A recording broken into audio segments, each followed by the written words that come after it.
2020 election. Trump's ranting and raving simply too much for some in the crowd. Here's House Republican Conference Chair Liz Cheney earlier today. The former president is using the same language that he knows provoked violence on January 6th. As a party, we need to be focused on the future. We need to be focused on embracing the Constitution, not embracing insurrection. As Republicans attempt to move on without their man, without the ability to even put Trump's name on a coffee mug, a hat, or a T-shirt, Republicans appear to be turning into the party of no. Again, going back to their Obama-era basics of obstruction instead of being willing to negotiate and legislate in good faith.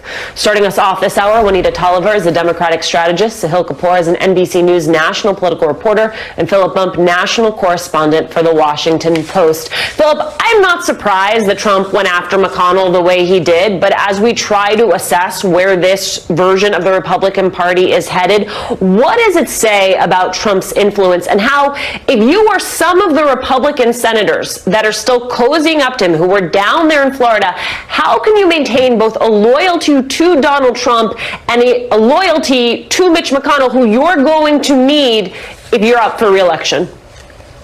Yeah, I think to some extent, this is the same dance that Republicans have been engaged in for the past 5 years, right? And this is Republicans are having to deal with a President Trump who is going solo, saying his own things, still commands a strong support from the Republican base, but they still need to do what they have been doing, right? Which is to try and work with McConnell to pass legislation. I don't think, unless you were just elected in 2020 and starting in 2021, you're probably pretty used to this by now, right? And I don't know as well. One of the things that's important to keep in mind is while this is familiar to them, Donald Trump's position is much diminished after his having left office. It is not the case that he's on Twitter. He's not going to rail against you on Twitter or on Facebook right now. He may send out one of his little press releases that ends up on Twitter via his staff anyway. But it's just the threat isn't quite the same. And so I think we're starting to see some of the reaction here is a lot of here we go again, as opposed to shaking in their boots. Right. Sahil, I take Philip's point that they may be accustomed to it, that this might be the same dance that they've been doing for a very long time. The difference is now that we're watching how that is playing out legislatively, given that we have a Democratic president and the possibility of legislation actually moving through Congress. So that to me seems to be part of what has changed. In addition to that, you have Trump going after Mike Pence, as I said, saying he was disappointed in his former VP. That, again, on its face, not surprising to me, Sahil, but notable that it happened the same day that you had the AP reporting that Pence tried to assert control at the Capitol on January 6th. If these Republicans are trying to avoid a primary in 2022 or trying to stay in the mix for 2024, there are a lot of names who are there that we know have their eye on 2024. Shouldn't the lack of loyalty to Mike Pence from Donald Trump be a cautionary tale to them? It should be, and it is a credible threat from the former president. Mike Pence spent 4 years being not only loyal, but studiously loyal, effusively loyal at times to Donald Trump, and he seems to be on the outs now very clearly because he did not go along with an effort to essentially overturn the result of an election, which Mike Pence didn't have the power to do as vice president anyway. And this does put a number of Republicans in a box, including those who are up for re-election in 2022. Senators like John Thune, who are caught between that loyalty to McConnell and loyalty to Trump. It's going to be a tricky needle for him to thread. He has not even announced if he's going to run. He is the number 2 Republican in the Senate. There are others like Chuck Grassley who have not announced. In addition to that, any Republican who wants to run for president in 2024 is going to have to deal with throngs of Trump supporters who remain loyal to him, who, according to poll after poll after poll, overwhelmingly support Donald Trump to be on the ballot again and want him to be their nominee again. It's not clear that Donald Trump will run again in 2024 for president, but he will either do that or try to play a kingmaker role in the party. He started off the first few months of the Biden presidency pretty quiet, but he's dialing up the political operation a little more lately with more and more statements. So Juanita, Philip, Sahil, they both laid out sort of what Republicans are up against, what the equation is for them. This event in Mar-a-Lago was a big donor event. Instead of talking, though, about how to win back the White House and Congress, you have the former president focusing on his grievances, on retribution. One attendee told Politico the speech was, quote, horrible, long, and dour. It didn't focus on the positive things that Trump had done. I mean, there's just, as usual, no real strategy here. And I wonder, Juanita, both how that complicates Republican attempts to convince donors that their dollars are actually going towards any type of strategy, and also, when you flip that, how Democrats take advantage of that void. Look, Alicia, it's deeply complex and is honestly like a messy relationship where no party wants to be there. We know the Republican Party doesn't want anything to do with Trump and meddling in their leadership. And we know that Trump is only using this platform because he knows that registered Republican voters are what allows him to flex his muscle on the Republican Party like he just did. And so what I think we're going to see next is this competition that's going to continue, where you have the Republican infrastructure trying to raise money, trying to set up operations looking to 2022, and Trump is going to continue to be a foil for them. It's not something that they're going to be able to get rid of, especially when I think it was recently reported that he has raised more than the RNC recently for his new projects and his new ventures. And so Trump is not going away for this Republican Party. I think what we can expect is more of this infighting, because what he's doing is creating distractions and diversions for the Republican Party, which are absolutely going to continue to show up in 2022 as he continues to endorse primary challengers and create issues for Republicans who are seeking re-election, like Murkowski or like the Georgia State Secretary Raffensperger. He is ready to be here, and I don't think the Republican Party is going to be able to shake him. Phil, part of why I find this all interesting when you zoom out is because we know that we are watching a political realignment here, and some of those contours are still coming into focus well after the 2020 election. So, for example, your colleagues at the Post reporting today that you have more than 100 corporate executives holding a call to discuss halting donations and investments to counter the controversial voting bills that are being passed across the country. There's been a lot of attention in Georgia, but it's also happening in Texas and Arizona, Florida. Pretty significant, big news. I mean, both, how do you see corporate America's advocacy impacting the voting rights agenda? We've already seen in some states that begin to modulate what they're doing based on what they saw coming out of Georgia. But also, how does it position the Republican Party if you have corporate executives lining up across to counter them? Well, a couple things. The first is that you're right, we have seen, I think an under-recognized point is that the Georgia law which passed was much less severe than the law which was originally proposed, and that was largely a function of public pressure. I don't know that that was necessarily primarily corporate pressure, but obviously there was corporate pressure that has been brought to bear on Georgia, and which I think a lot of other states are going to look at. Part of that absolutely is the fact that the nature of corporate America's relationship with politics is changing for a variety of reasons, including that corporate employees are more active in demanding that their leadership take a role, and because the leaders themselves tend to be more college educated and of the type of person or American which is already shifting to the left, as we've seen over the course of the past 4 or 5 years. But at its core, what we're seeing right now is a party that in 2020 made the decision to just simply say, we're fully on board with Donald Trump's agenda and don't have an agenda of our own. And so what that means, and that's literally, right? I mean, we all know that there was no party platform in 2020 beyond whatever Donald Trump says goes, essentially. And so what they're doing is now, because they don't have their own platform, because they don't have their own identity of what they want to be driving forward, they're still being reactive to what Donald Trump is saying. And so what is he saying? He's saying the election was stolen, which is obviously very much not true, but they're still responding to that because that's what the base expects them to say. What they're trying to do, too, is pivot on corporations and say, well, we're now the working class party, and the Democrats are the party of corporations. If that is the realignment that they actually want to have happen, which I'm sure Mitch McConnell is not enthusiastic about, it's going to take a while before they actually get there. So you have former House Speaker John Boehner making headlines ahead of the release of his book this week. In it, he criticizes not just Trump, but a lot of Republicans like Ted Cruz, of whom he said this. I don't beat anybody up. It's not really my style, except that jerk. Perfect symbol, of getting elected, make a lot of noise, draw a lot of attention to yourself, raise a lot of money, which means you're going to go make more noise, raise more money, and it's unfortunate Sahil, where was this version of John Boehner when he was Speaker? Two ways to look at that one, Alicia. The John Boehner story and what his allies would say is that he was working behind the scenes to go after what he calls the crazy wing of the party, that he was doing things like reaching out to Roger Ailes and trying to get him at Fox News prime time to stop airing their grievances and stop giving voice to them. He was doing things like trying to keep extremists like Michelle Bachmann off the Ways and Means Committee at the time. So they will argue that he was attempting to use his power to push back on this wing. There's another theory here of political historians, which is that Boehner essentially built a bridge between the old school institutionalist Republican Party and today's Trump-style Republican Party by embracing the smash mouth politics of Newt Gingrich, which was in many ways a precursor. There's a remarkable point in his book where he talks about how House Republicans decided to impeach Bill Clinton because they thought it would win them House seats, and Boehner went along with that. So he made his compromises along the way, and where you land as to whether Boehner is this kind of a victim or a participant in the development of the modern Republican Party probably depends on your perspective there. Extraordinarily diplomatic, my friend. All right, Juanita, since we have Sahil talking about building bridges within the Republican Party, that of course brings me to infrastructure, the test that Biden's agenda is now up against. I want you to take a listen to what Secretary Buttigieg said earlier today about Republican opposition.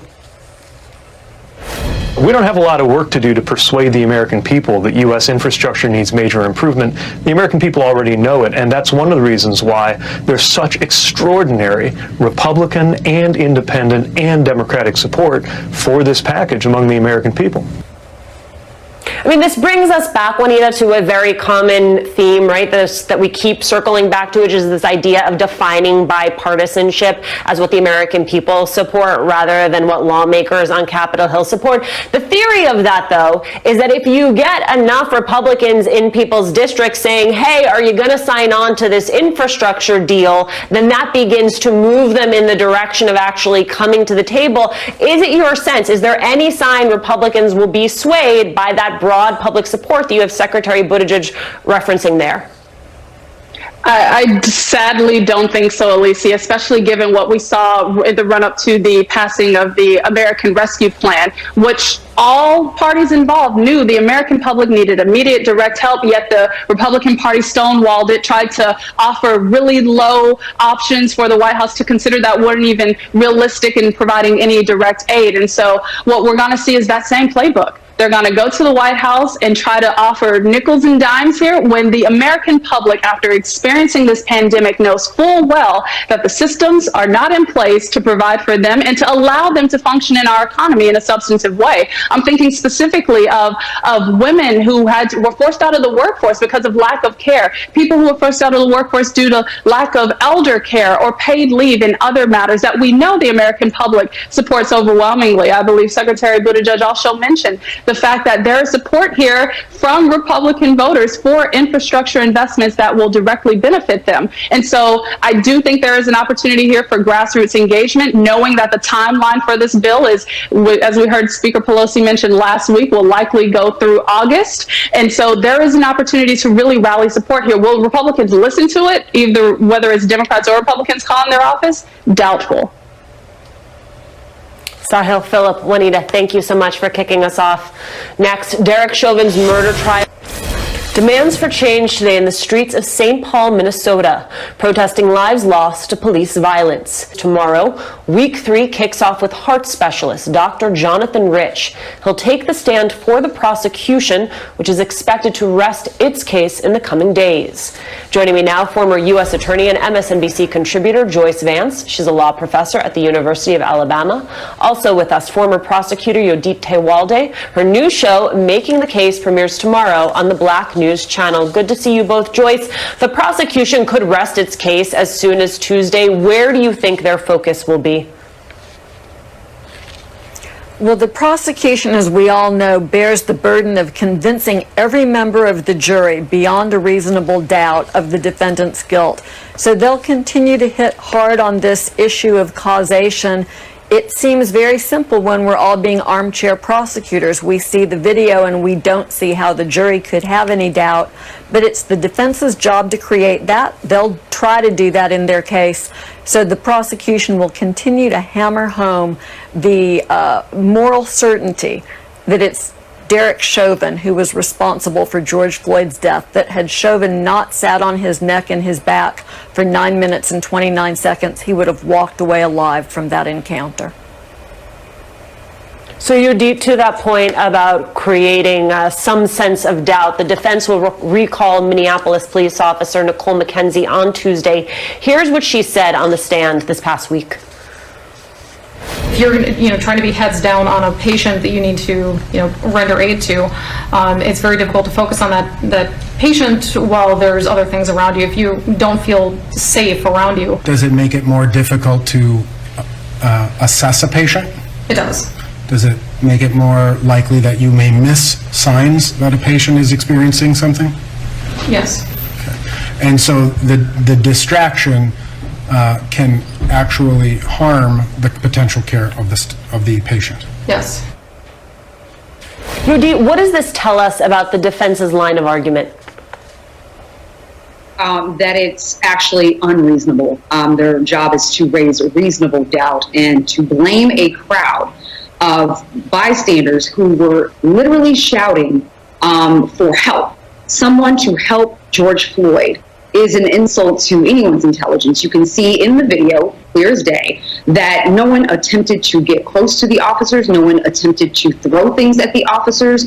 They literally were just saying words. And I'm sure officers have to deal with way more than that on their everyday, duties and their jobs. Here's the thing. You had George Floyd on the ground, face down, with his hands behind his back, in handcuffs, not resisting. This crowd that the defense is claiming, might have distracted Derek Chauvin, you had officers, multiple officers, say that even if there was a crowd yelling obscenities, that they would not have been distracted. Maybe Derek Chauvin shouldn't have been a police officer if he's so easily distracted by words. And again, if you watch the video, because the video is the most, I think, powerful tool in the prosecution's arsenal. If you watch that video, Derek Chauvin is relaxed. He has his hands in his pockets. He doesn't look stressed at all. He doesn't look distracted at all. So that whole thing, that whole argument falls flat. I would suggest to the defense to focus their arguments on what they may actually raise doubt on, and that is causation. That's where they need to spend the most time. Right, Joyce, the key question here, what caused George Floyd's death? The prosecution is making the case that it was oxygen deprivation. Take a listen.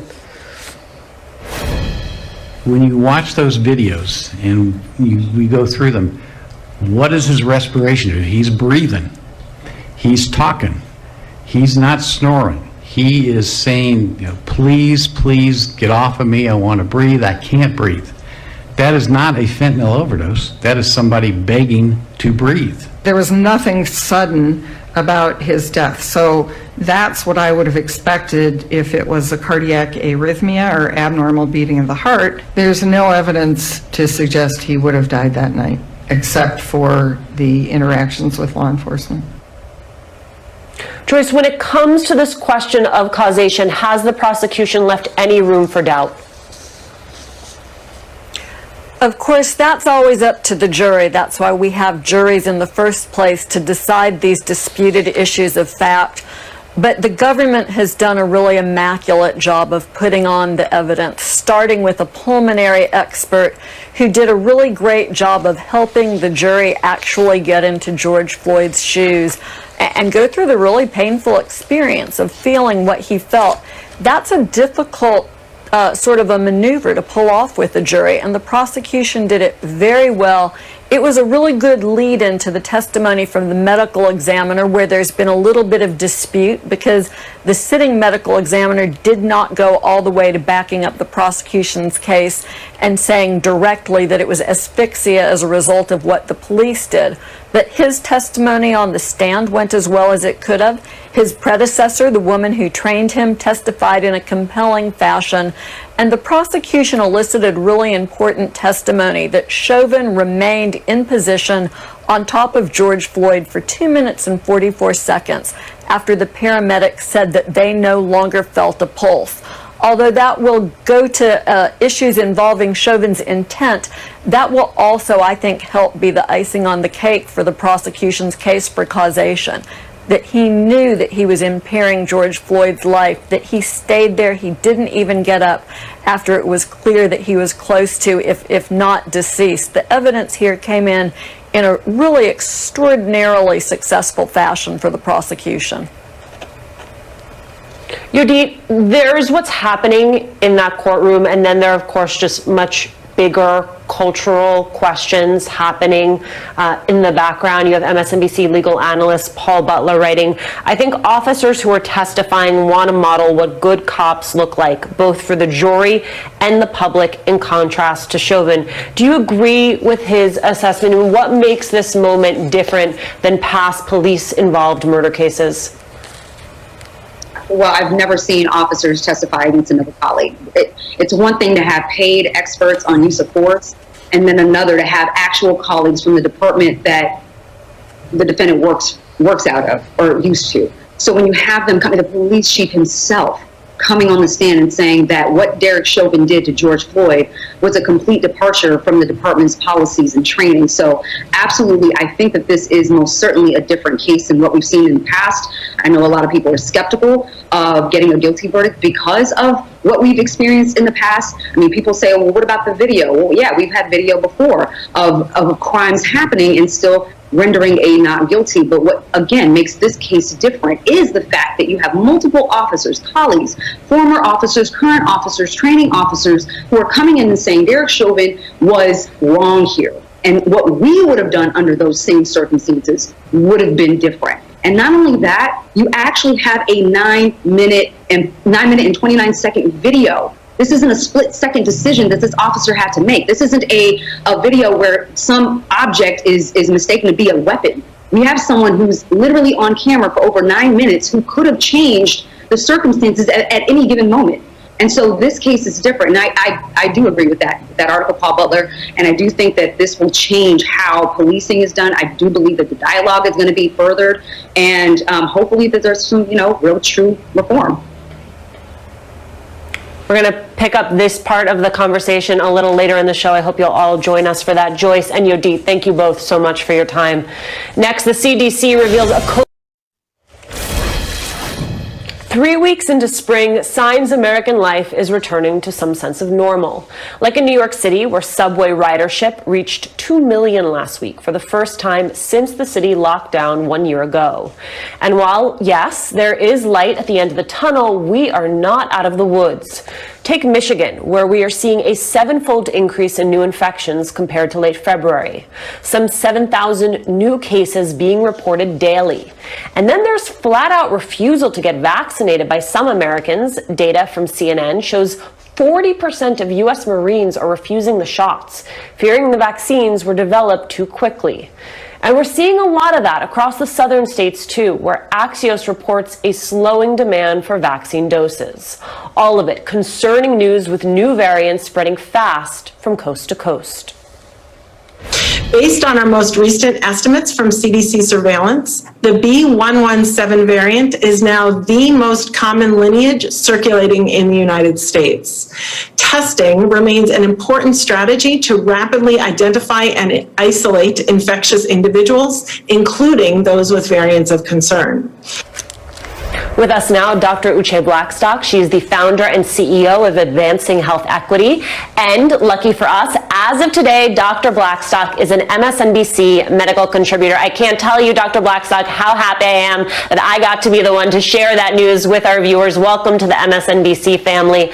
Doctor, you just heard the CDC director talking about the UK variant as cases continue to rise in Michigan, in New Jersey. The headline in this weekend's Washington Post warns the rise in variants will define the next phase of the pandemic. What are we looking at in the near term?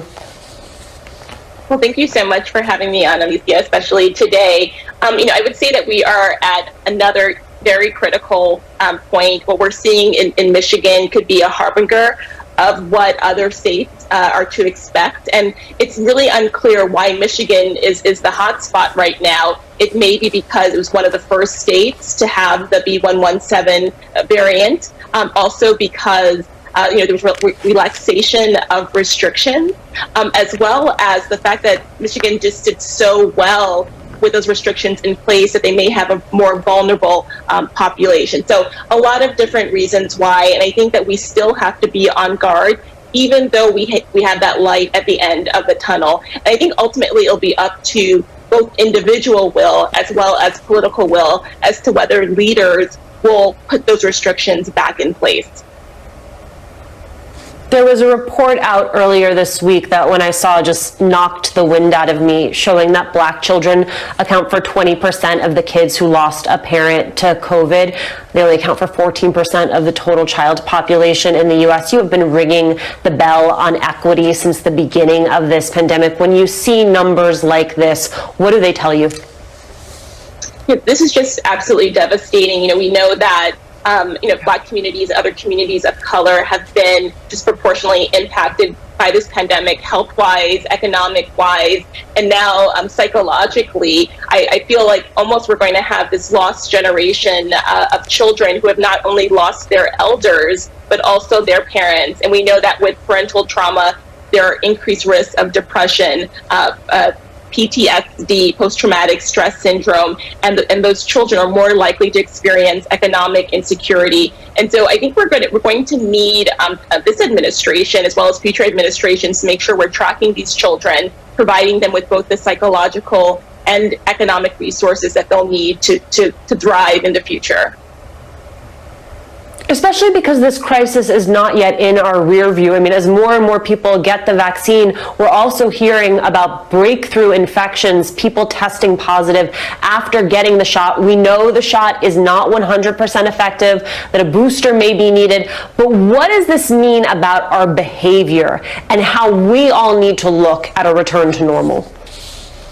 Well, what I will say is that return to normal may not come as quickly as we would like. However, I think it'll come in a stepwise fashion. What we need to do is, while we're vaccinating as many people as possible, we also need to control the number of cases and the degree of spread. So with both those, we can reach herd immunity faster. But again, we need everyone to realize that they have a part in this, and that we're not saying don't do things that you enjoy, but we're saying to avoid high risk activities and maybe just do low and medium risk. But we need to really get through these next few months until we have a more significant percentage of the population vaccinated, as well as cases under control. Georgia this week became the third state to shut down a Johnson & Johnson vaccine site after adverse reactions were reported. North Carolina, Colorado have done the same. How concerned should Americans be about these reactions? What more do they need to know about them?